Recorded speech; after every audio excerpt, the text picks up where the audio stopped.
ఏ వ్యాయామం మంచిది ఫ్రెండ్స్? అదేదో చూద్దాం. చిన్నప్పుడు బడిలో గోడ కుర్చీ వేశారా? వేయకపోతే ఇప్పుడైనా వేయండి. అది బీపీ రాకుండా చూస్తుంది, వచ్చినా తగ్గిస్తుంది అంటున్నారు ఆస్ట్రేలియన్ శాస్త్రవేత్తలు. ఓ అంచనా ప్రకారం ప్రపంచంలో 120 కోట్ల మంది అధిక రక్తపోటుతో బాధపడుతున్నారట. సాధారణంగా ఈ సమస్య కనిపించగానే మందులతో పాటు వ్యాయామాన్ని సిఫారసు చేస్తారు వైద్యులు.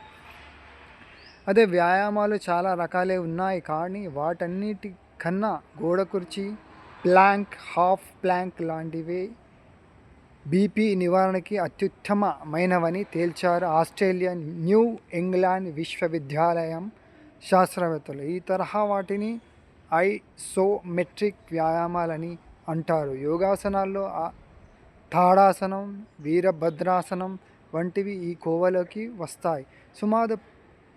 సుమారుగా 16,000 మంది బీపీ బాధితులతో రకరకాల వ్యాయామాలు చేయించిన తర్వాత వాటి ఫలితాలను చూశాక ఈ విషయాన్ని చెప్తున్నారు పరిశోధకులు.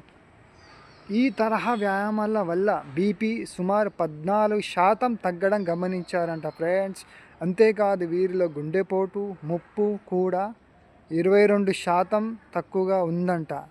ఐసోమెట్రిక్ వ్యాయామాల్లో శరీర భాగంలోని వివిధ కండరాలన్నీ ఒక్కసారిగా గట్టిగా బిగపట్టి క్రమంగా వదిలేయడం ఉంటుంది. ఇది ఆయా భాగాల్లోని రక్తనాళాలను కూడా సమర్థంగా పనిచేయించి రక్త ప్రసరణను, బ్లడ్ సర్క్యులేషన్ని బాగా క్రమబద్ధకంగా చేస్తుందని చెబుతున్నారు ఆస్ట్రేలియన్ శాస్త్రవేత్తలు. Bye friends, take care, have a good day, keep smiling.